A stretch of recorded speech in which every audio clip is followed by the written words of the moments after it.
In this episode of the Ear Scouts podcast, it's food and wine season at Epcot, and we're picking our favorite of the 4 festivals. Plus, we're answering your questions about lightning lanes, park hopping, the dining plan, and more. We got a lot to cover, so let's get to it.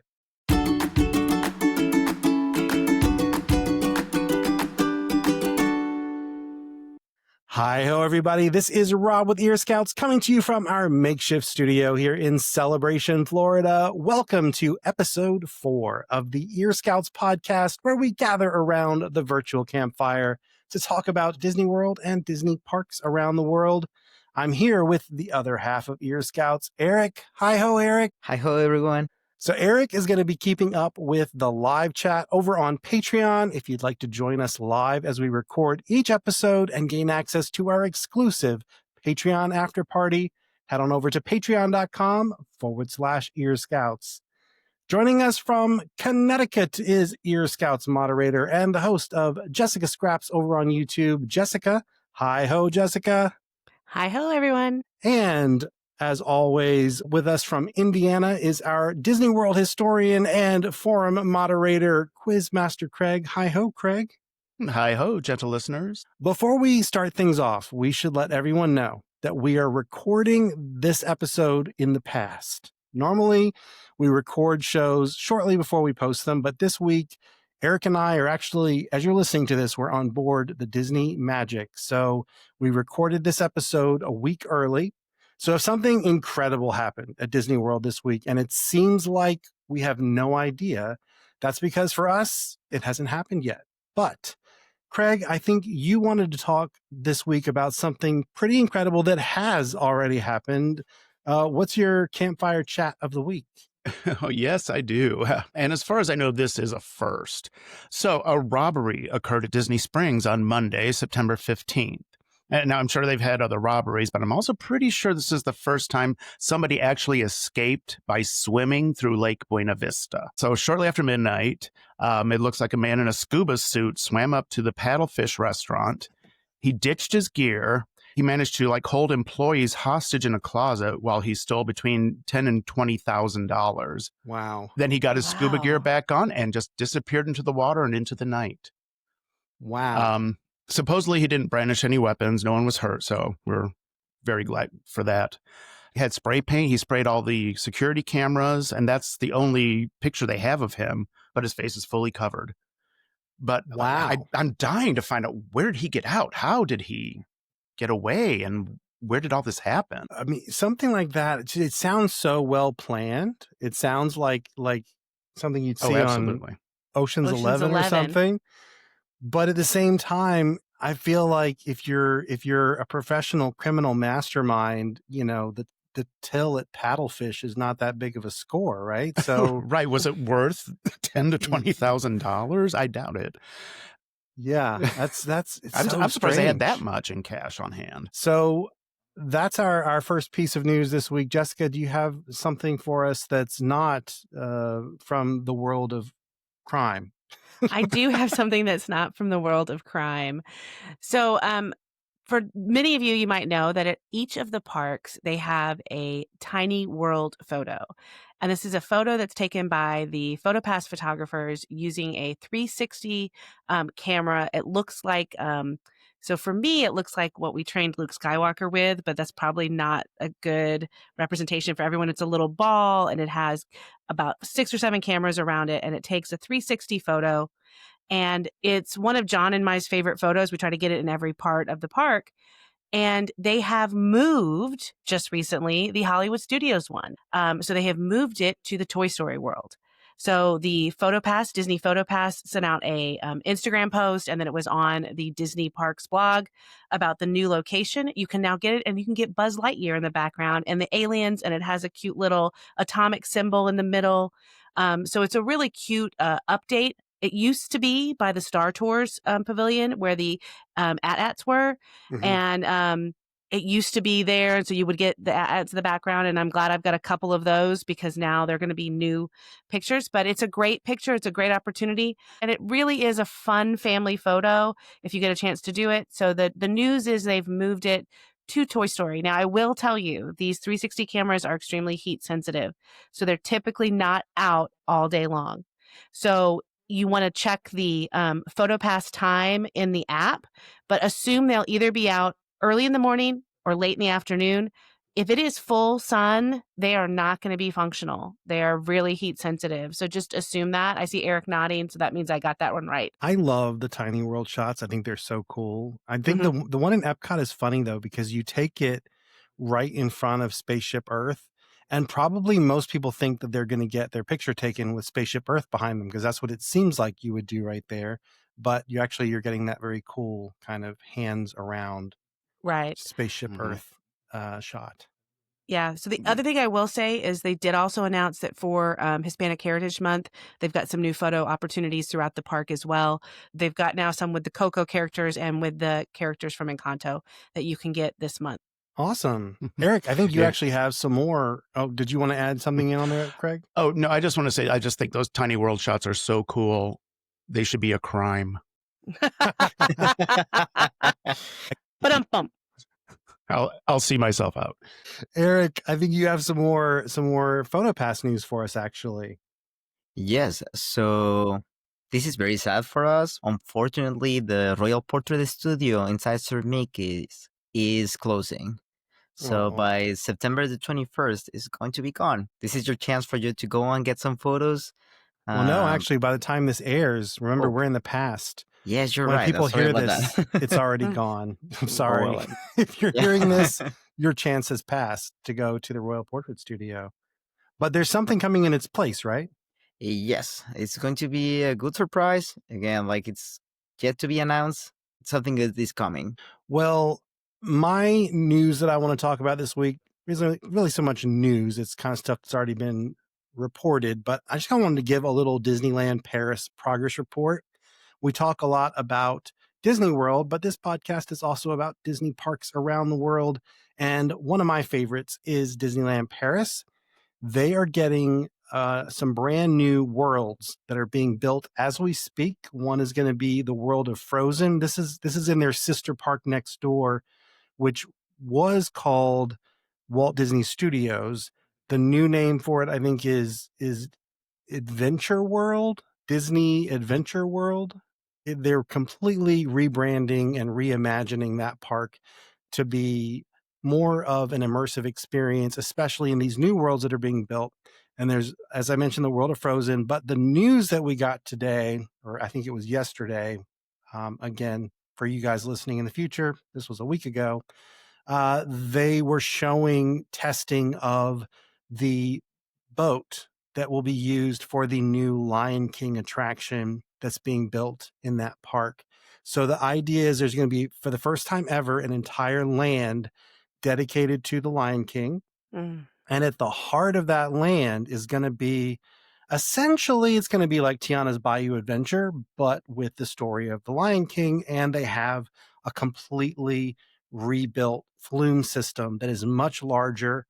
The boats, they have 4 rows in them, like the ones that we have at Magic Kingdom for Tiana's Bayou Adventure, but it looks like they seat at least 3 across as opposed to 2. So a little bit wider.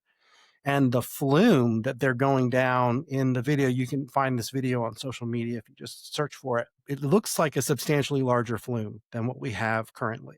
So I'm very excited about that. And I think what this leads to is the fact that we clearly have to go back to Paris soon, because we'll have to see these new lands as they open. And wouldn't you know it, World of Frozen is going to open next year. But then it seems that the Lion King land won't be opening probably until the following year. So 2 years in a row, I think we're just going to have to, unfortunately, we're just going to have to go to Paris. I think 2 years in a row. I think that's. I think we do an Ear Scouts road trip, the 2027, when everything's open. I think we plan a podcast trip. So I can probably convince John to go once, not twice. So I'll go the second time. Maybe Craig can go both times. Well, it's definitely we're going back to Disneyland Paris. There's no question about that. The question is, do we do one trip or 2? Next up, we have some Ear Scouts news to share. As we mentioned at the top of the show, we are on board the Disney Magic right now, and we will be making several videos for the main YouTube channel about our Halloween on the High Seas adventure. We've also got some podcast news. You may have noticed that we switched from Tuesday to Wednesday for this episode, and that's going to be our new podcast schedule going forward. Every other Wednesday, we'll have our main podcast show, and then we're thinking about shaking things up and maybe adding in what we're going to call a mini cast episode on the weeks where we don't have the main show. So that would mean the Ear Scouts podcast would become a weekly show with a new episode every single Wednesday. It's just every other Wednesday would be kind of a short version of the show. We'll still be recording live on Patreon on Monday nights at 7. And who knows, maybe soon it will be every week. What do you think? Should we make it a weekly show? Let us know in the comments over on YouTube or here on Patreon. And while you're there, check out our new videos, including part 2 of the Epcot early entry adventure, this time from the back of the park at the International Gateway, and the first in our series of videos all about food and wine. And speaking of food and wine, it's time for Pressed Penny for Your Thoughts, where we take a deep dive on a particular topic or question. And this week is all about Epcot festivals. As you may know, Epcot hosts 4 festivals throughout the year. And today we're going to go over what we love about each of the 4 festivals, as well as what we maybe love a little less. And we're going to help you plan the perfect time to visit Epcot with your friends and family. Jessica, the festival season begins each year in January with Festival of the Arts. Why don't you tell us a little bit about the first festival of the year? I would love to. So Festival of the Arts is also considered to be called farts. I'm just going to say, if you ever hear somebody saying they're going to Epcot for farts, that's what they mean. It's not rude. It's just the name of the festival. And I'm going to kind of go over a few things. I think you're going to hear us kind of repeat these things for each of the festivals. The first of which is theme. So Festival of the Arts is a celebration of all arts. And it is about the visual arts, the singing, but it also is about culinary arts. As far as activities, they have a ton of activities for this festival. One of the biggest is they have a lot of chalk art. So if you walk up and down the I'm going to say road, but the sidewalk between Spaceship Earth and World Showcase, they have chalk art just all there. And they have professional chalk artists that are just putting some of the most amazing, amazing displays you've ever seen. And then they have places for you and your kids to sit down and do chalk art. They also have artists displaying or painting in the park. So there are everything from artists that have music playing and they'll paint as a big show to just artists at booths set up and painting right there live in front of you. They have a mural painting. It's kind of like paint by numbers, and you can go stand in a line, you pick your number, you pick your color, and you get to paint in this mural. So throughout the day, sometimes it takes 1 day, sometimes it takes 2 or 3 days, you will be part of creating a mural for Epcot. So just a lot of really cool activities going on during this festival. The other thing that all festivals have is some sort of nightly show. For Festival of the Arts, it's Broadway. So they have Disney Broadway singers, people that have been in actual Broadway performances, singing popular Disney songs live on stage. Now, the one thing I haven't talked about yet is food. So it is still a food festival. At the heart of all of these festivals is a food booth. There are lots of food booths. The difference for Festival of the Arts is it is Instagram food. Every food booth is all about what makes a cool picture. That goes with what the food scavenger hunt is. So every festival also has some sort of, and I'm calling it scavenger hunt. There's actually an actual scavenger hunt, but where you complete a set of food items to get a prize. For Festival of the Arts, it's the wonderful walk of colorful cuisine. So they actually take each of the colors of the rainbow and they have a food based on that color. So just imagine you're getting red food, orange food, yellow food, green food, blue food, and purple food. Imagine what's blue and purple. Some of these things are not as tasty as maybe you think. Then the actual scavenger hunt is Figment. So it's usually it's always Figment paintings. Figment is the Mona Lisa, for example. So really kind of cool scavenger hunt. My last extra thing is this is a Figment festival. Most of the time, Figment, for those of you who listen to the podcast, you know, I went on a little bit of a rant about how I love Figment because he does channel your imagination. And to me, imagination is what Disney does best. It makes kids think outside the box. It makes us realize that you don't have to see it to know it. And that's what Figment is. This is the Figment Festival. So if, like me, you love Figment, this is your festival. What do you love about this festival, and what do you love less about this festival? So my pros are the activities. It's definitely my favorite festival to do things at. My cons are the food is more attractive than edible in a lot of cases. I've had more food at Festival of the Arts that I really enjoyed taking a picture of and threw out 3/4 of. I mean, and that's just the nature of some of this food. Also, this is controversial, so I think it makes it look like a craft fair. There's a lot of, tables and tents up, and there's all, and you go to World Showcase and it's like you're in the local craft fair with, folding tables and tents up and everybody's trying to sell something. And that feeling in World Showcase bothers me a little bit. It's a small con, but those are my kind of cons. I don't know. Do you guys have anything? Craig, any thoughts on Festival of the Arts? Well, one of my favorite things is the Broadway concerts that they do. This is like top tier talent, and a lot of them like have people who originated the roles on Broadway come in and do these concerts, and they're just fantastic. I have to agree with you on the food. It's kind of lackluster in flavor, especially compared to a lot of the other ones. And I do love what you said about Figments. It is very imagination based. I mean, I've always been a big supporter of the arts, even though I can't draw to save my life. I do enjoy the performing arts, and they do include that as well.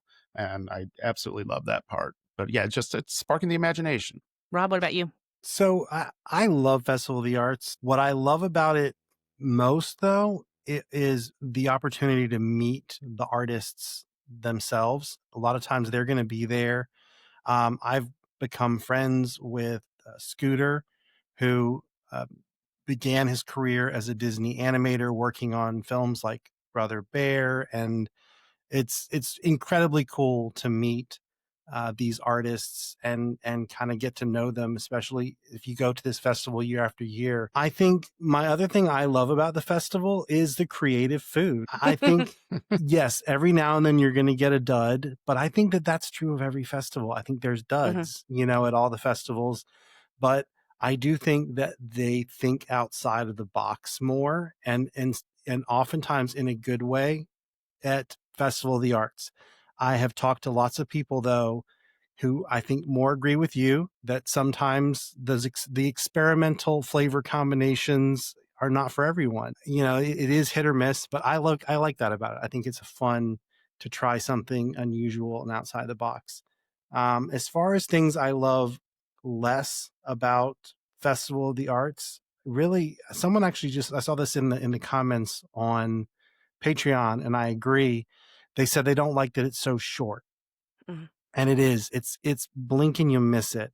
And it's because this one and Festival of the Holidays are the shortest in many ways, I think, because they involve so much of those artists' time. We'll talk more about Festival of the Holidays, but there are performing artists who are involved in that one. And this one has, the artists. I think when those artists are doing Festival of the Arts, I was chatting with Scooter. He is there every single day of the festival, every day. He does not take a day off. He's there all the time. So obviously that's not sustainable. Now, I don't think he's required to do that. Like, he could take a day off and just have someone representing him at the booth, but that's not what he's there for. He wants to really, be there and meet folks every day. So I think that's why it's shorter, but I do wish it went on a little bit longer, just so more people could experience it. Yeah. Eric, what about you? You've got any pros and cons on Festival of the Arts? I mean, I just love that festival just because of like the food that they offer. The deconstructed key lime pie It's one of my favorite things. Like the sushi donut, it's a hit or miss, but again, like those are one of my favorite items. But I mean, I agree with all of you guys. Like the sad part is that it's very short. For a lot of people, they miss it. But I will say, if you're planning a trip, that is a great time to be at Disney World because the weather is comfortable. It might be a little chilly some days, but it's not going to be swelteringly hot. And the other thing that's great about it is the crowd level is usually a little bit lower during that period. Usually, not always, usually. So I think that's a pretty good overview of Festival of the Arts. I think I'm turning it over to Craig, who has the next festival in the year. Yes, we're going to go on to Flower and Garden, which usually takes place between like early March and early June, which again just doesn't leave a whole lot of time for Festival of the Arts between the holidays and the spring seasons. So Flower and Garden began in 1994, and it was actually the first Epcot festival. Some of the things it's known for, the incredible topiaries. Every year they bring out something new, and they're just fantastic. They have these beautiful flower beds and gardens, themed play areas for the kids. Like some of the themed gardens they have the butterfly garden, which is extremely popular. I think it's very education focused. They have a lot of tours and stuff. There's a tea garden tour in the UK. And another fun thing they do is they add some fun exhibits based on Disney characters in Living with the Land, which are really cute. Well, and I think those topiaries that you're talking about, they're Disney characters that you know and love, and they're just covered from head to toe in flowers and plants, and they're really spectacular. Absolutely. And some of the activities they do have the Garden Rocks concerts at the American Gardens Theater, same place they do the Disney on Broadway during the Festival of the Arts. It's generally like a lot of 80s and 90s bands, from Rick Springfield to A Flock of Seagulls. And for those who are too young to remember, they're the ones who do the song I Ran on Guardians of the Galaxy Cosmic Rewind. For shopping, outside of just the usual merchandise you'll get for Flower and Garden, they do sell like gardening products, like pots, gardening tools, etc. They always have like a really cool planter, like a spaceship Earth planter or something. Yeah, they usually have a place that sells like topiaries or bushes in the shape of Mickey. Like they have, they usually have that, which is really cool. If I wasn't flying all the time, I would definitely own one of those. I think it's just also that the park is so beautiful during Flower and Garden because the topiaries, which you talked about, and the gardens you talked about, but really everywhere. I mean, every open planting bed, I feel like they fill it with really, beautiful floral displays. Yeah, it's definitely a pro for this one. It's so beautiful. So as far as the food, the focus, I think, is really on fresh ingredients, which I think elevates the food. Oh, and I have a fun fact. So the miniature train and village in the Germany pavilion was built as part of the 1995 Flower and Garden Festival. And it just became so popular that they kept it. It was just something they were going to build and take away, and it's still there 30 years later. My pros, number one, the food. I do love the food, especially for some reason, Mexico seems to kick it out of the park for me every year. And then again, as Rob reiterates, just the beauty of the park. It's incredible. I'm going to second you on the food. What I love about the food, too, is that they have lots of healthy options. Many things will be plant-based. I think the Garden Graze itself is always all vegetarian items, if I'm not mistaken. Yes.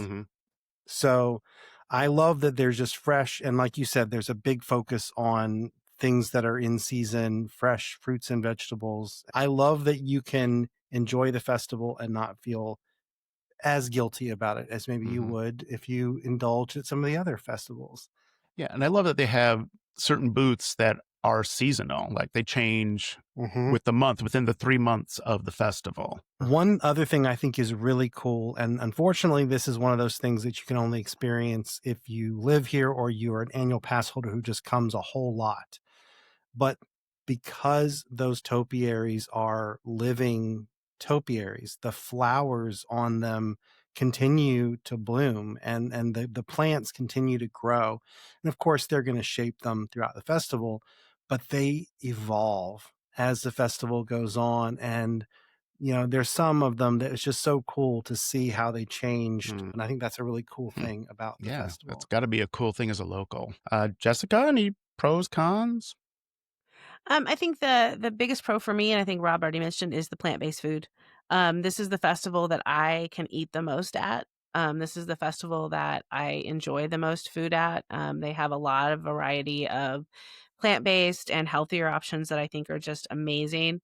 I also love the topiaries and the butterfly garden. The butterfly garden is one of our favorite places. I love to just go walk through that. It's a great escape from just kind of, I don't know, the craziness of a theme park. All of a sudden you walk in and you're surrounded by butterflies. It's a lot of fun. I would say my con is there's not as many activities. I think when you come off of Festival of the Arts where there was like so much stuff to do, there's not as much stuff to do that's festival related, that's not just being in the park. Now, not that Epcot doesn't have amazing stuff to do, but as far as a festival, there's not as many things to do. What about you, Eric? What do you think of Flower and Garden? For me, the pros are that how beautiful it looks. Like it definitely, like Epcot becomes super colorful, and it's just when you're by the World Showcase and you're like crossing that bridge, like it looks beautiful. Now for me, the cons and the most important one is allergies. That's the that's the Oh, moment where my excellent one. allergies just That is Yeah. an like excellent one.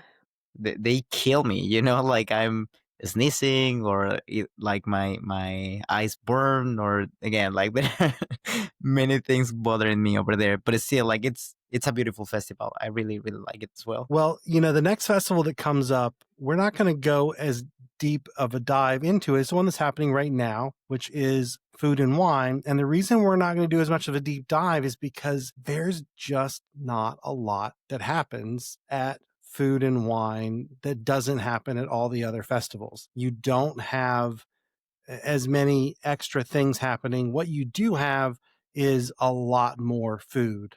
And I think Jessica was arguing not as much wine as you would expect, actually.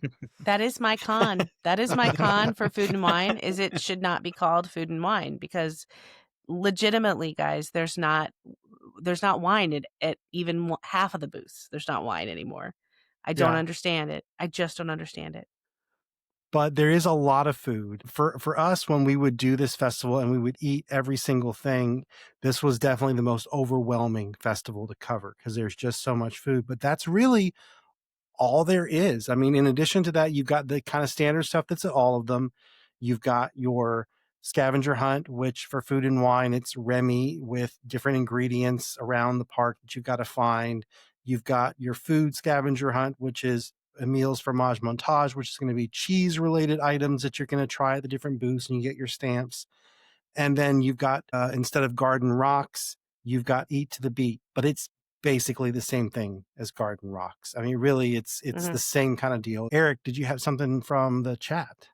Yes, actually, Aurora was sharing with us that Food and Wine was way better before COVID. She mentioned that they had the seminars and demos before, which made it more interesting. Yeah. I'm glad you brought that up because I think, Craig, you were going to speak to that, weren't you? Oh, yeah, because I've probably been going there since one of the first ones. And yeah, it used to be so much more than it is today, which is kind of frustrating. They had wine tastings. They had, I think it was called Dinner of the Senses or Festival of the Senses, which was this whole multiple course dinner they'd have at the World Showplace Pavilion, which they hardly even use anymore. They had booths, like food booths. It's just such a wasted opportunity. Jen was mentioning, like they did a whole seminar all about salt, and it was fascinating. She mentioned it can get better. I'm hoping it gets better. I will say, though, I still think this is the best food of any of the festivals. I will support it in saying, even in its format today, it has some of the best food. It also has the best ciders I've had all at any of the festivals and some of the best cocktails. I think if you go and it's Food and Wine or no festival, I think Food and Wine's better than no festival. Well, I agree with you. You will always have a great time at a festival. But if you want my opinion about when you're going to have the best time at a festival, it is my personal favorite, which is Festival of the Holidays. This is a short one. It starts around Thanksgiving and it ends basically on New Year's Eve is the last. I think usually actually it ends the day before New Year's Eve. So even on New Year's Eve, it's already ended. So it's really brief. But let me tell you about how amazing this festival is. First off, the countries around the World Showcase feature holiday storytellers that tell the story of the holidays that are celebrated at that time of year in that part of the world. And some of these storytellers will bring a tear to your eye. Some of these storytellers will make you laugh. They're phenomenal performers who are telling stories that are so engaging and so fascinating, and you're going to learn so much stuff about different cultures. I feel like this is the one time at Epcot where there's a deeper dive taken into all these different cultures that are represented. Of course, there are things there all year round. There are cultural ambassadors that are there all year round, but this is the festival where we actually embrace those cultures as part of the festival and make it part of the festival. And that's what I love about it. Also, I have to just call out specifically La Befana. If you have not seen the story of La Befana, the Christmas witch in Italy, we have her on Patreon. It's for free. You can watch it for free. All of the storytellers actually are on our Patreon channel. You can watch them for free. Start with that one, though. She's just incredible, and it's an incredible story, and I love it so much. The other incredible thing that I love so much is the candlelight processional. So that's what happens in place of Disney on Broadway or Garden Rocks or the Eat to the Beat. Instead of having a concert series, they have the Candlelight Processional, which began in 1958 with Walt himself at Disneyland. And the big visual element of it that people remember is you see all the cast members who form the choir. They're actual Disney cast members who are forming the choir, and they'll come in with candles. And it really is just a beautiful thing to see. It's a huge number of cast members filing in with the candles, and they fill the stage, and it's just really beautiful. And then at the centerpiece, they'll have a celebrity narrator who's basically throughout the show going to read the story of the birth of Jesus.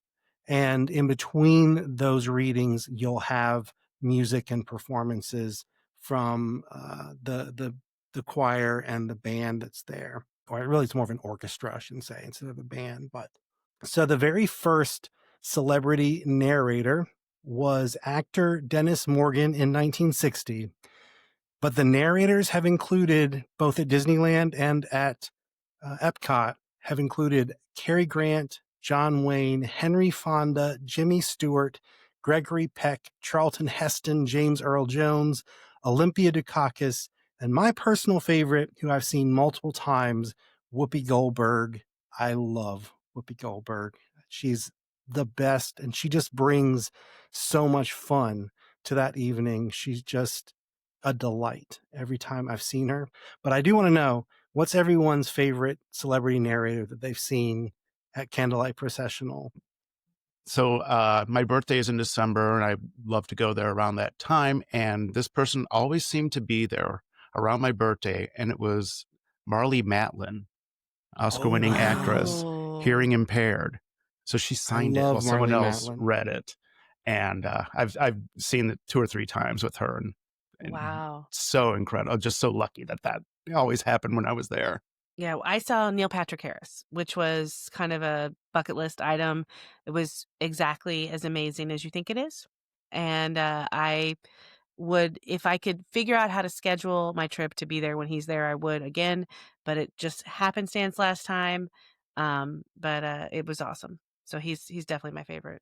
He's kind of famous for his candlelight processionals now. Eric, who's been your favorite that you've seen? So far, I'm between Whoopi Goldberg and Ali. Ali Carvalho from the voice of Moana. Yeah. That was the first narrator you ever saw, right? Yes, that's Ali right. Carvalho?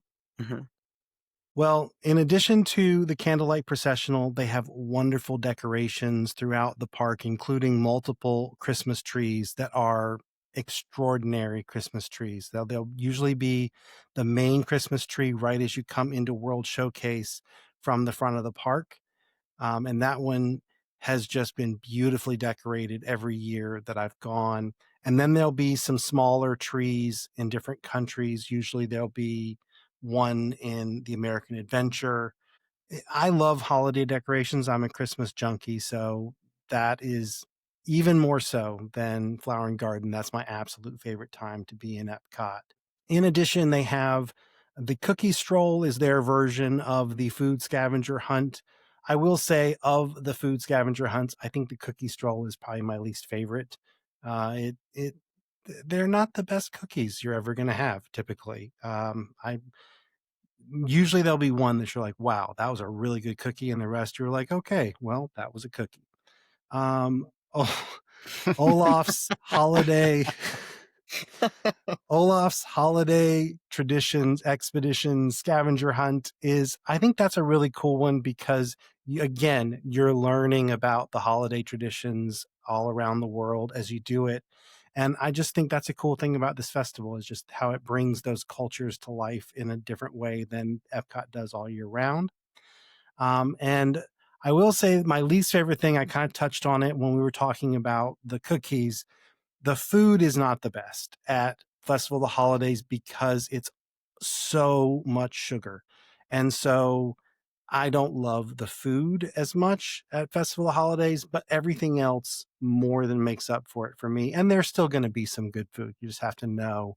You have to watch videos like over on Ear Scouts and find the food items that are still really good. What about all of you? What do you think? What are your pros and cons for Festival of the Holidays? My pro really is the storytellers. I mean, that's worth it. They could do nothing else in that festival, and it would be the best festival ever.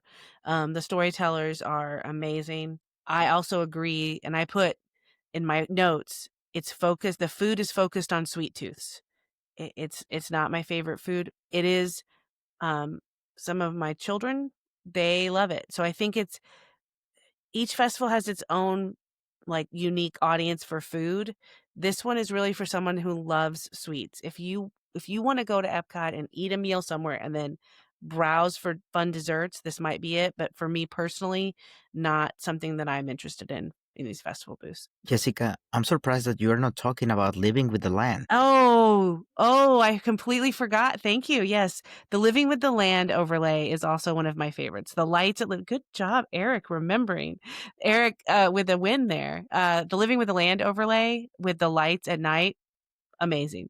That is another thing that I absolutely love. Now, on my bucket list is to do the Behind the Seeds tour during the holidays. I still haven't made it. I think they just started it last year.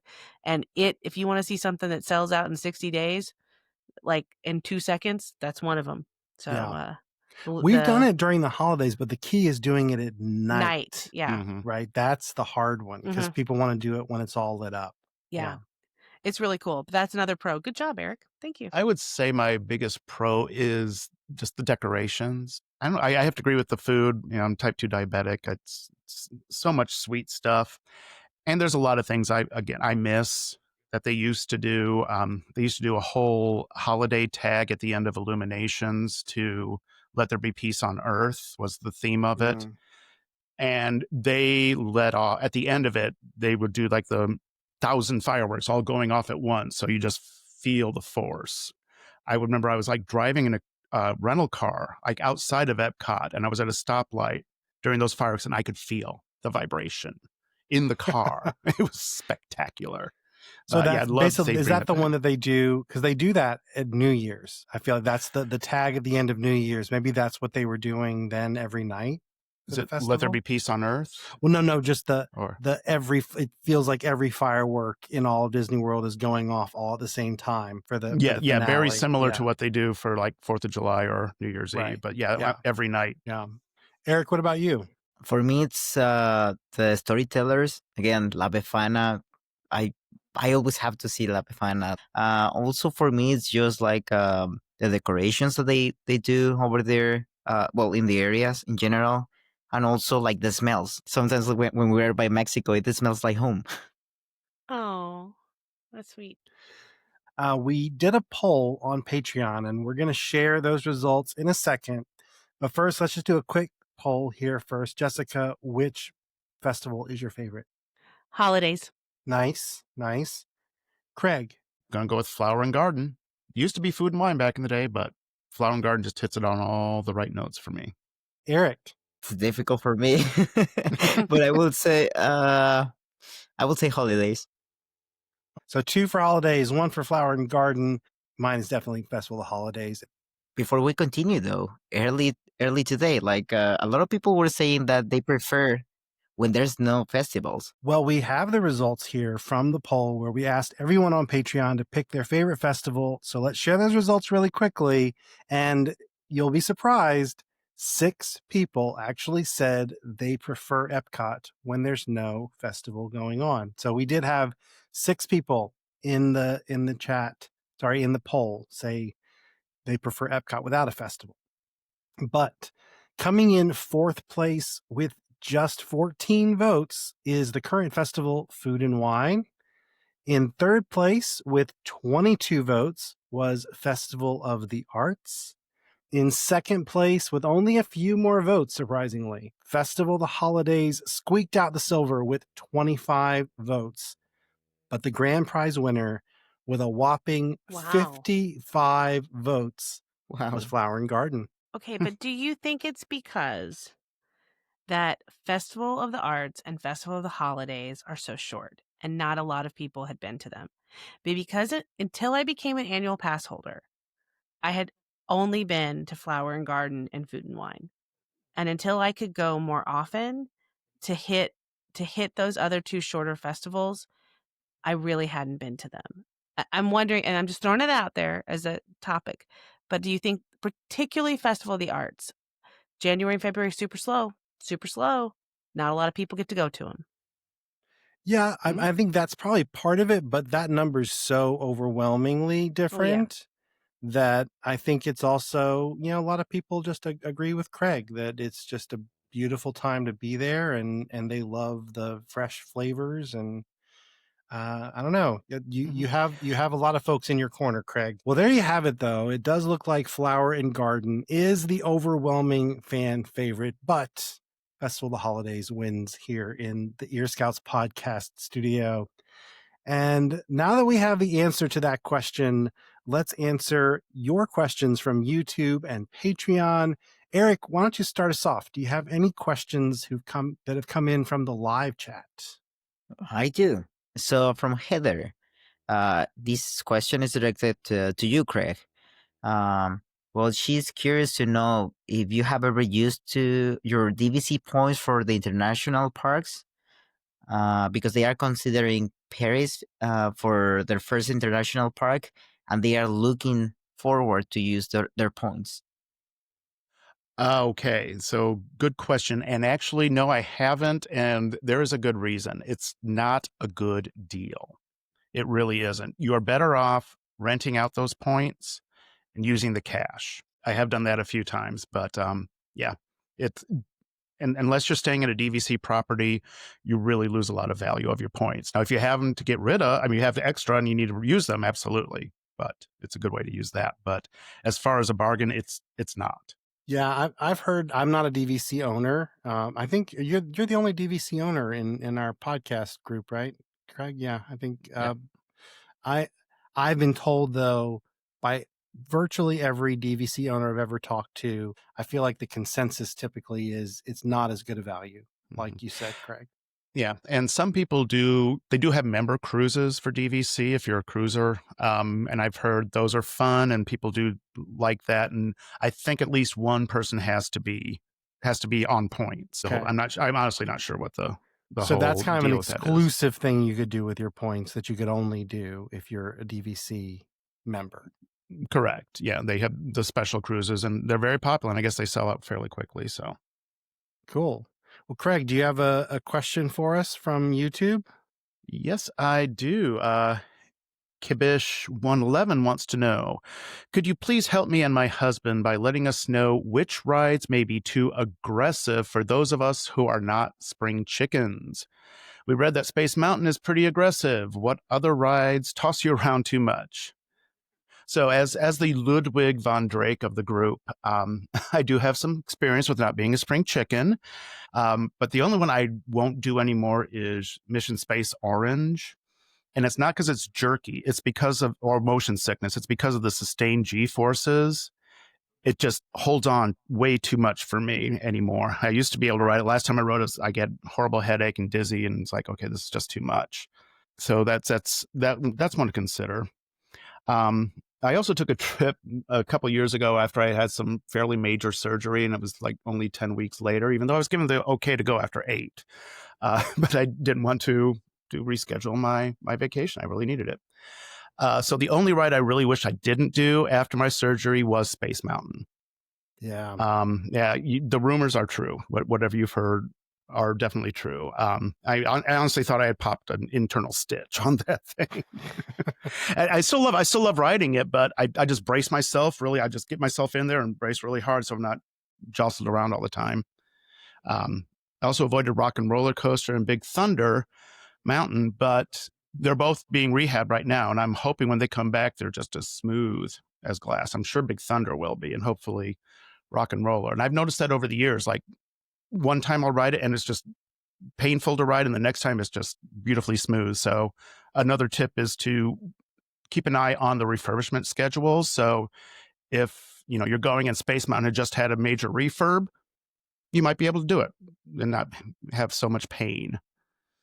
Another one in Magic Kingdom I would add to that list is Barnstormer, and Yeah. I'll add part of Expedition Everest to that too.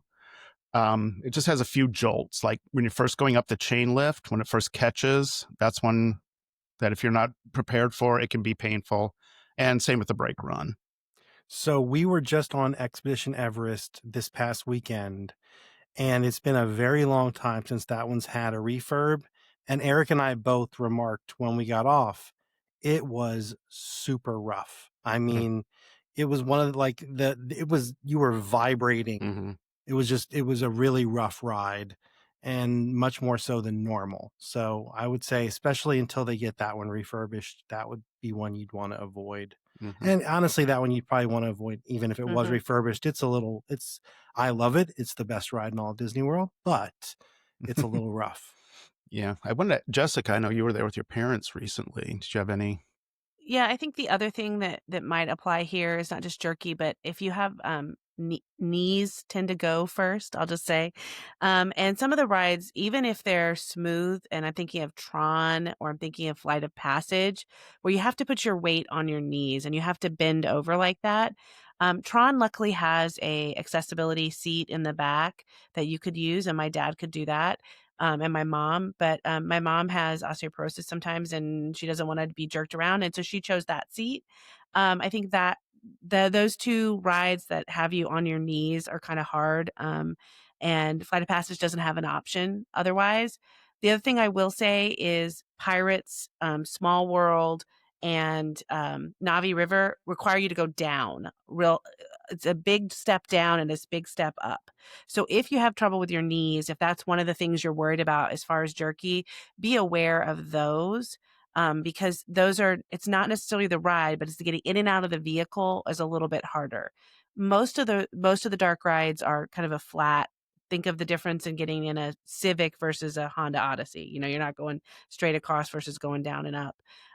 So that's the other one I would just add that people sometimes don't think about are those knee rides and then getting up and down. That was a lot harder than I thought it was going to be for my dad.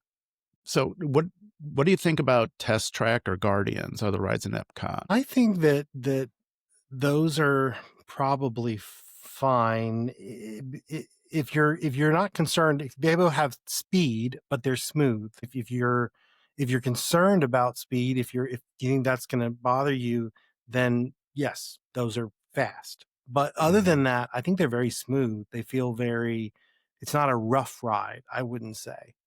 Certainly not Guardians. Yeah. I could see people having trouble on Tower of Terror too. Oh yeah, that's a good one. Yeah. I mean, aside from people being afraid of heights, you literally are thrown down, or you're pulled down. It's not just gravity. So sometimes you can slam your rear end right into that bench pretty hard. Yep. I mean, you're going to get airtime on Tower of Terror, and then we're going to come down from that airtime. Jessica, you got another question for us? I do. Alex DeStefano 4281 is planning to be an early riser on his next trip and wants to know, what time do you recommend lining up for early entry? So for starters, there's a lot of really good early entry videos, particularly for Epcot right now over on the Ear Scouts YouTube channel. But Thank for you for the us, plug. no problem. But for us, we typically try to get there 45 minutes before early entry time, because most of the time they won't even start letting you in the park until 30 minutes before early entry to get to the front of the park. So 45 minutes is good. That's a new thing that's been changing that we discovered. Oh, that's true. This was a surprise to us when we did these Epcot early entry videos, and we've been seeing it at the other parks too. They seem to just be tapping people in as soon as they possibly can now. And now you can't do anything really. Obviously, you can go line up for an attraction, but that's a new thing that's changed, is you can at least get in really early now. You don't have to wait till like 30 minutes before like you used to. Yeah, so that's good. I think the issue is, and we hear this a lot, is what's the purpose of getting there an hour early to save an hour in line if you're still just standing in line? I think the difference is when you're standing in line is you're standing in line before the park starts, and you're getting, when we came, we did early entry for Epcot with my parents. We had 3 rides. We had Test Track, Frozen, and Soar and Done before most of the people were even in the park. It was amazing, right? Oh, I think we also did 3 Caballeros, but that's not usually a long line for some reason. But yeah, so my parents were kind of amazed. We did 6 rides basically before, I want to say before 10 o'clock. I mean, we just knocked out a whole bunch, and it's because we got so much done in the morning. Yeah. And that's really the difference, is by getting there an hour to 45 minutes before early entry and then going straight in, you can get a lot done. So you are still, I understand that you're still standing in line, but it's just better use of your time if that's what you want to do. It just lets you kind of get in the rides without having to wait for the rides. And you feel like you've accomplished so much. I will say, when we got through that 3rd ride and we saw people still coming in the park, we felt like we were invincible. It was the best feeling ever. So it's really fun. So that's my answer. Between 45 minutes to an hour is usually what I do. And I would add to that, I think it also matters whether or not you're using Lightning Lane, and whether or not your goal is going to be to ride rides multiple times in a day or hit multiple parks. If you've got an ambitious agenda and you're not using Lightning Lane, the earlier you can get there, the better, because it's not so much about just the short wait on that first ride. It's about getting off early enough that you can get a short wait on the next ride, and depending on what you pick, possibly even the next ride after that. So Agreed. yeah. So that's really, I 100% agree though. I think 45 minutes is usually, you're golden. If you're 45 minutes before early entry is going to start, you're fine. I don't think you necessarily need to be there earlier than that. So this next one is asking for me specifically to answer. So I'm going to cover this one. Raquel CC 4195 asks, Rob, can you please, and there's like a million E's, go to California to tell us about Oogie Boogie Bash? I desperately need your tips. Well, we've been to California and we've done Oogie Boogie Bash, and we didn't do a video about it because we were having too much fun to make a video. But we should go to Oogie Boogie Bash to make a video, and maybe we'll put that on our list to do for next year. But I will give you some tips right now.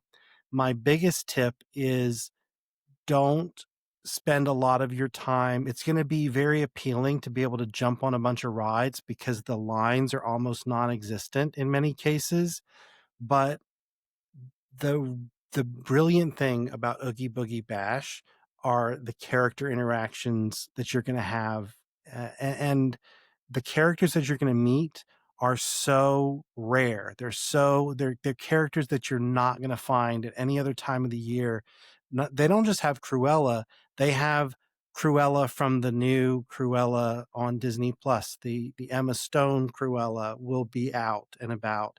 They'll have Mother Gothel, who did make her appearance this year at Mickey's Not So Scary, but she had only previously been at Oogie Boogie Bash. You'll see Hades. Hades, yes, is another good one. And from Coco, Ernesto Ernesto de la de la Cruz. Cruz.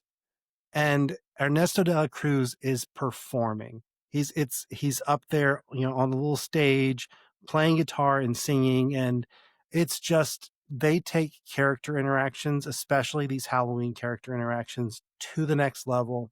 The other thing you have to do, and I'm so sad because we did not get to do this. I've only seen it on video because when we got there too late. But you want to prioritize this. As soon as it gets dark, over at the Redwood Creek Challenge Trail, that's kind of like the walking trail over near the Grand Californian Hotel in California Adventure. They bring out dry ice and lighting, and it's this kind of spooky trail that you can walk through. That looks so cool. I've heard some people talk about how cool it is, and because we got there late, it was already closed up, and so we did not get to do it. So definitely don't do what we did. Make time to see all the characters, especially the ones on that Redwood Creek Trail. I think this year there are no villains in Villains Grove. Just What? letting you know. I've been watching because we're going in 2 weeks, so I will report back. I will report back on my findings. But the videos I've been watching, it ends with Maleficent, but there are no actual villains on Villains Grove this year. Oh no. I'm just for anybody who may have tickets and expected otherwise, just want to let them know. But that's what I've seen. There's tons of villains though, and I will be going October 2nd.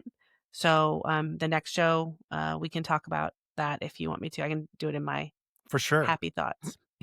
Yeah, we want to hear Yeah. about Oogie Boogie Bash. Now, can you actually meet Oogie Boogie? Yeah, you don't. No. You can't meet him. You can see him. Okay. Because they don't do the meet and greets like Disney Correct. World does.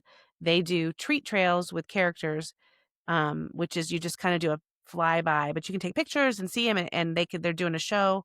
But Oogie Boogie is definitely one of the ones. We're making a list of priorities right now, and it's much like I think your video that people should watch on the Mickey's Not So Scary. You cannot do everything at Oogie Boogie. You can't do all the characters at Oogie Boogie. So just like you didn't get all the characters at Mickey's Not So Scary, we're making a priority list of what characters to see because I don't think there's any way we can do them all. The other thing too, even though you can't do a traditional character meet and greet, if you want to interact with them as you're going through, they will definitely interact back with you.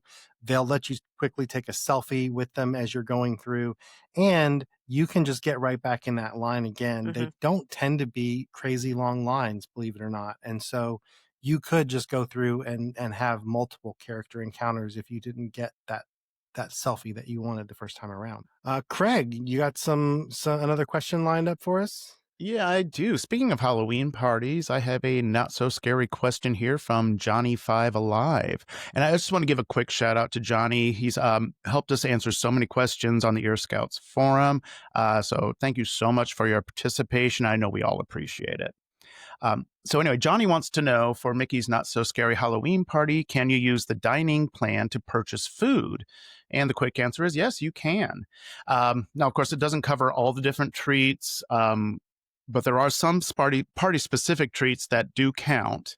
As far as which ones, I did this last night. There was a party, and I got on my Disney Experience and tried a mobile order, and you could see through the different restaurants, like which of the party-specific treats and entrees, meals, whatever you want to call them, are available to purchase through the dining plan. Also, just at the restaurants, just got to look for the little Disney dining plan symbol to see what you can use your points on. Yep. And be sure to tell them when you're ordering that you're going to use the dining plan for those things, because I think at the party, they're not in that same mode that they normally are during the day where they just compulsively ask you, are you using the Disney dining plan? So if you are, make sure you let them know. Jessica, you got another question for us? I actually got 2 questions. I have 2 MagicBand questions. So let's do both of them at once. So the first one is from Chase Klein, CH2. Me asks, if I have a MagicBand and my girlfriend's ticket is also under my account, can I use the MagicBand to scan both of us into the park and into lightning lanes? And so the answer is no. So you actually take your MagicBand and you assign it to yourself. And even though you may see your girlfriend's ticket on your phone, and you could use your phone to scan both of you in. It's like you could swipe and do both. You cannot have one MagicBand for 2 different people. So it's one MagicBand per person. Yep. And then a similar question. Before you go on, I just want to yeah. add something that I find the first time I learned this, I couldn't believe it. I was like, really? Not only is it tied to you, it's tied to you forever. So Yes. if you wanted to give your child your MagicBand when you got a new one, or someone else to use your MagicBand when you got a new one, nope. Once it pairs with you, it is yours for life, and you cannot pass it to anyone else, which I thought was surprising. So I will say my friend showed up at Disney World with her daughter's MagicBand by accident, and a cast member was able to reassign it to her, but basically said, this is done now. Your daughter's never going to be able to use it. So I don't know if it's because she had an original MagicBand and it was old or something, but that's I do know that happened once, but in general, once it's assigned to you, it's yours for life. So that's one of those, be very nice and polite at guest relations, and maybe it can happen. Yeah, I think that was kind of it. So my second MagicBand question is a little bit different, and this comes from a Ham Mac 600 who wants to know if the MagicBand is worth it for Disneyland. If you have a phone with NFC capabilities, what about for kids without a phone? Should we get a MagicBand for them and then the adults can use their phones? So now he's specifically asking for Disneyland. And I think the clarification here is Disneyland does not do tickets the way Disney World does. Disneyland is still scanning the barcode of your ticket on a little cute little scanner when you put your phone under.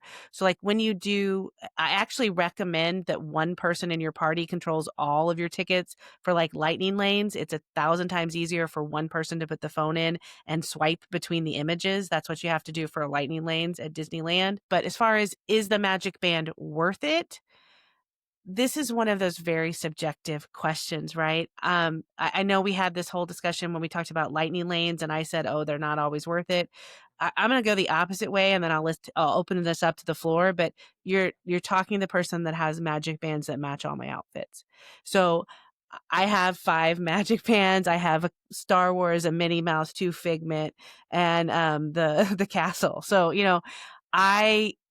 MagicBands to me are worth it. They're fun. They make it easier to get in and out of the park. They make it easier, even in Disneyland, they make it easier to get in and out of the park. They make it easier to do lightning lanes. MagicBands are great. For kids particularly, if you get the little holder, the plastic thing you can buy on Amazon to hold the MagicBand shut, for kids particularly, they don't have to have a phone, and MagicBands work great. MagicBands seem to, better than a phone, automatically capture the PhotoPass pictures on rides. They just seem to work better. So even if you, like me, don't seem to need one for all of your outfits, I do think having ones for your kids does make sense, and they will be with them for life. So the other thing I will say is, if you cut that MagicBand and make it the smaller size because it's going on your kid now, and 3 years later they've grown and they don't need it the small size, that MagicBand is theirs for life. So if you can go without cutting it, if your kid's at that in-between size, that's another thing I recommend, is not to cut the MagicBand. But I personally do think having at least one in your party is always a good idea. And then if you're like me, one for every outfit. I don't know what y'all think. So first of all, I'm shocked that you only have 5, because I probably have at least double that. Oh, no, I only have 5 so far. I keep looking for them. Like, they just released the Boba Fett one, and I searched for Boba Fett all this last trip. My parents were like, what are we looking for? I was like, Boba Fett Magic Band. That's all we need. That's the one thing we have to have. So I was super excited about Boba Fett. But I only get the specific ones that I want, or otherwise I would have 1,000. So yeah, I've curbed, but now that they do the Magic Band Plus and yeah. there's so much fun. You can be a bounty hunter. And now I can be a bounty hunter with a Boba Fett Magic Band Plus. And if Just you like cut this Boba from the Fett lore. podcast, I'm going to be mad because this is very important. You can get a Boba Fett Magic Band Plus and go be a bounty hunter in Batu. It's very important. Everyone should do it. I agree. I've never tried it with a Boba Fett Magic Band, but just being a bounty hunter with my regular old Mickey Magic Band is pretty cool.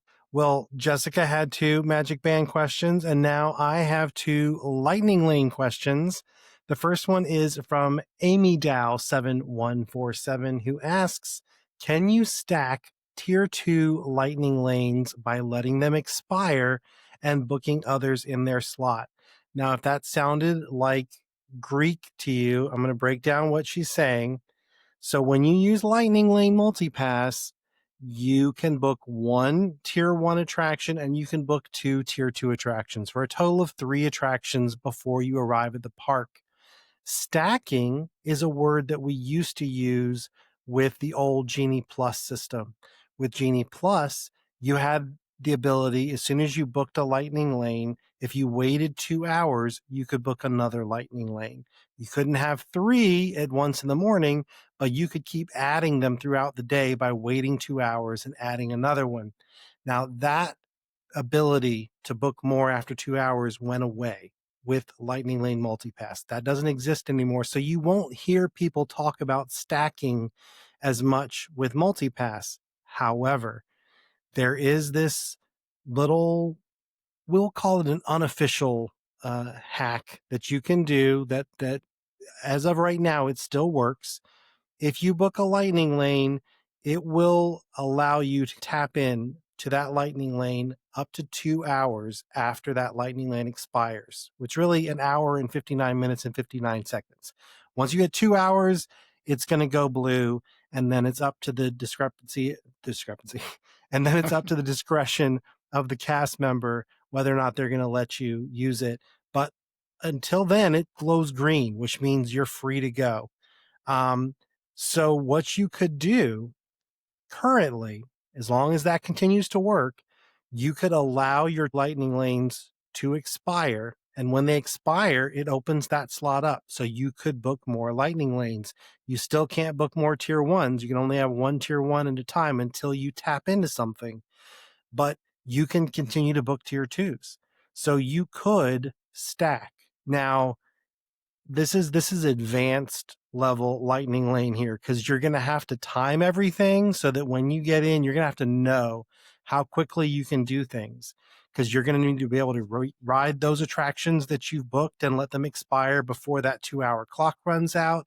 So it's a lot to juggle, but the answer is yes, you can. And I hope that made sense, because that was definitely that was a advanced Lightning Lane question. Our other question is about Premier Pass, and it comes from Ariosi, who wants to know, if I want to use the Lightning Lanes more than once for each attraction in the same day, can I get both Premier Pass and Multipass at the same time? So with Premier Pass, that's the newest flavor of Lightning Lane. You pay a large amount of money to Mickey, and Mickey's going to let you go through the Lightning Lanes once. Each Lightning Lane in that one park, you can just tap in as if you booked a Lightning Lane and ride it, but it only lets you go through once. With Multipass, you have to book each attraction that you want to ride, and even with Multipass, you can only ride each attraction once, unless it's an experience redemption, but that's for another day. So typically, you can only ride each attraction once. But yes, the answer is yes. You could, if you were willing to fork over a large amount of money, you could get both Premier Pass and Multipass at the same time, which would allow you to walk on to every attraction and to book those attractions as well, so that you could essentially use each Lightning Lane twice. Huh. Do I recommend doing that? I mean, I guess if you've got a budget for Disney, that's not going to impact your budget, and you feel like that's what you want to do, that would be awesome to be able to just use the Lightning Lane twice for everything. But I think it's going to be very expensive for that privilege. Especially on a busy season, you're looking at $300 probably at least at Magic Kingdom for the Premier Pass. And then if it's a busy day, you're probably going to pay another like $40 for Multipass. So that adds up. I guess the loophole you could do is if you got the Animal Kingdom Multipass and went over and did a couple rides in the morning, and then you had Premier Pass at Magic Kingdom, you would also still have your Multipass. Yeah. And it could be used at Magic Kingdom. So I can see if for some reason you were going to use Premier Pass because you only had the one day and you wanted to make sure you got everything done at Magic Kingdom, which in my mind is the only park it even makes a little bit of sense to do it in because there's so many rides. And it was still your only day and you had to get some rides in at Animal Kingdom first because it opens early. That's the only time I can even imagine in the world of time that makes sense that you could actually have a multi-pass for Magic Kingdom that is basically held over from Animal Kingdom, and you had the Premier Pass that you bought to ride every ride. But I'm not sure I would recommend it, but it could. Yeah, I was really surprised to hear that. I thought the answer was going to be no, they won't let you buy both, but interesting. I had to research that one. I didn't know the answer. Surprisingly, I never tried to buy both, but you can. Craig, you got another question for us? I do. Junaiden Sari 3467, and I apologize if I butchered that name. But they're asking, when do you think it's a good idea to get a park hopper, and when should it be skipped?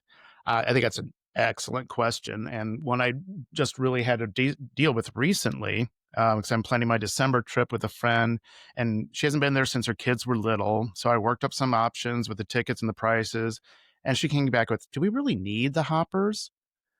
And we decided the answer for this trip was no. We're only there for a few days, and we want to do things outside of the parks as well. So one park per day just made sense. In general, I would say like park hoppers are better for smaller groups than larger ones. I think they can just get complicated. The more people you have trying to decide, well, do we want to go to a different park? Well, where do we want to go?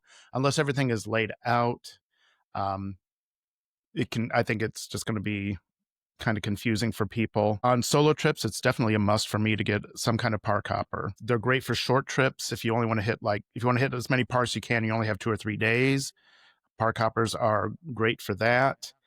And the thing about park hoppers, it just gives you that freedom. Having that freedom is what makes trips more special for me. Like that's when I'm able to do things that I wouldn't normally do, and there's things at the spur of the moment, and that's where the magic occurs for me. There's pros and cons on both. What do you all think? I think for long trips, it's almost always worth it to get the park hopper because, correct me if I'm wrong on this, because I have an annual pass, so I don't buy tickets that often, but I think the park hopper, it's a fixed price to upgrade your ticket to park hopper, whether it's a 1-day ticket or like a 2-week ticket, right? Right. So for a 1 or 2 day ticket, adding park hopper as a percentage of your ticket price is it's a big jump, right? It's a lot. But if you're on a 7-day ticket and you're adding park hopper and you split it up into all those, it becomes very reasonably priced over that period of time. Yeah, that's definitely the budget thing. Yeah, so I think then it's almost always worth it. And plus, you've got more days in the parks. You're going to want to kind of hop around and explore more, I think. But I also agree with you if you only got a really limited amount of time. You've only got, let's say you've got 3 days and you can't do all 4 parks, right? Because you got 3 days. I'm all for add in park hopper and make a little time to see all 4 parks, just because I think, I every single park has something amazing to offer. And I hate it when I hear that people just aren't going to have that opportunity on their trip to experience all 4 parks. I'm always like, oh, can't we figure out a way?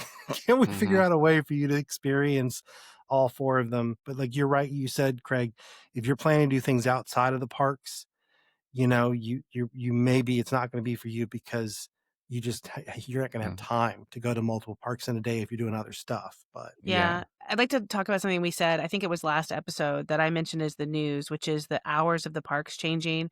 It happened again this week. News came up just today about Hollywood Studios Fantasmic doing a different time for one of the days this week. It's actually tomorrow. It's going to be 8:30 instead of 9:30.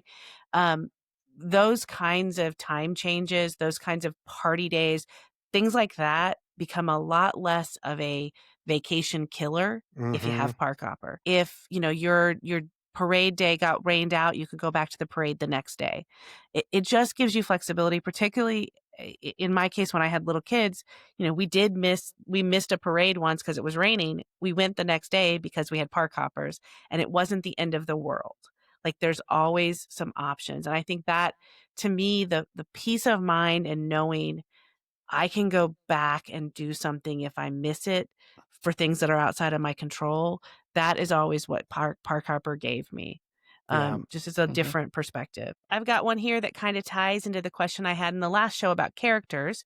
Daniel E. Schnauer, 4329, wants to know if you can get your picture with Jafar at Mickey's Not So Scary Halloween Party.